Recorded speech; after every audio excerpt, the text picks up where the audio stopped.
ሰላም እንደምን ቆያችሁ መታመሜን ሰምታችሁ በጣም ብዙ ሰዎች እየተጨነቃችሁ ነው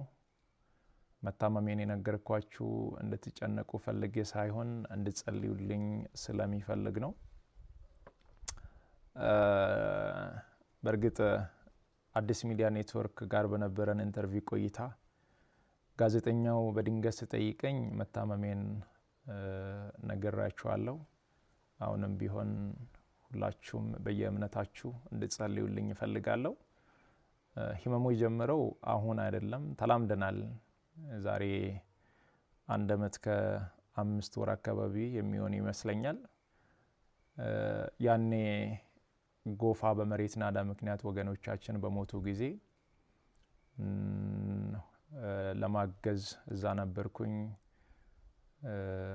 እዛ ታመምኩ ከዛ በኋላ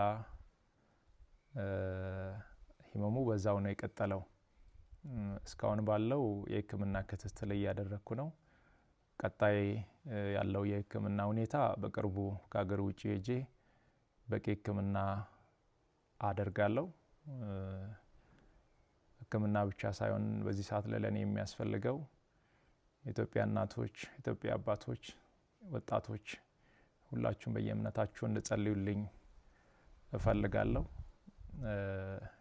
እኔ ወደ ህክምናው እስከሚሄድ ድረስ የታመሙ አልጋ ላይ ያሉ ወገኖችን ያሳከመን እንቆያለን በመጨረሻም አንድ ማለት የሚፈልገው በዚህ ሰዓት ለኔ የሚያስፈልገኝ አንድ ነገር ብቻ ነው አሁን ከሚነግራችሁ ነገር ውጪ ለኔ ምንም ነገር አያስፈልገኝም ሁላችሁም በየእምነታችሁ ጸልዩልኝ ጸሎትና ጸሎት ብቻ ነው የሚያስፈልገኝ ከዛ ተረፈው እግዚአብሔር ሁሉን ይችላል አመሰግናለሁ